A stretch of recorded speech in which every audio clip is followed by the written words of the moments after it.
The thing that distinguishes Story Life from most churches is the fact that we are obsessed with letting God write our narrative. What I mean by that is a church can do well teaching theology, and good theology is vital. It's crucial to having a good faith. A church can develop community well. You can have a lot of areas to be plugged in and a lot of relationships that are cultivated, and that is important as well. Most churches can thrive in some of those areas. But it's few and far between that a church really focuses in and hones in on your purpose. And that's what we were meant to do. We, as a church, were meant to reveal to you your purpose. Because your purpose is God's story for your life. What's the next page say? What's the next page say? What's the next page say? And if you flow according to that, then the highs are going to be high and the lows are going to be high, because everything's going to have joy, everything's going to have peace. Even in long suffering, you're going to do so knowing that you're in the purpose and plan of God. That provides, that's the best possible life to live.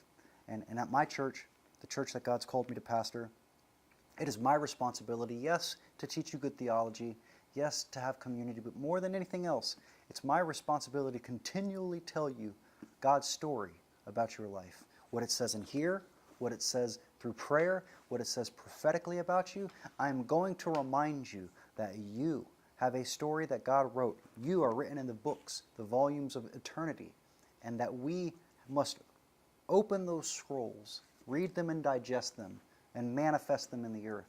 You are a living narrative, and you are influenced by whatever narrative you believe. I'll never forget when I was younger and I was going to Alcoholics Anonymous, before we could start saying anything, we had to say, "Hi, I'm so-and-so." In my case, "Hi, I'm Brad and I'm an alcoholic." And all the stories that were said from that place.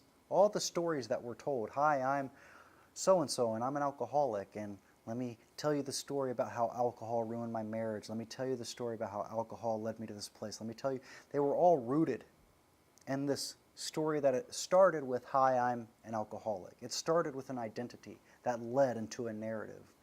And I realized at that moment, well, wait a minute, I'm more than an alcoholic. I'm more than a drug addict. I'm more than what my sexuality says I am.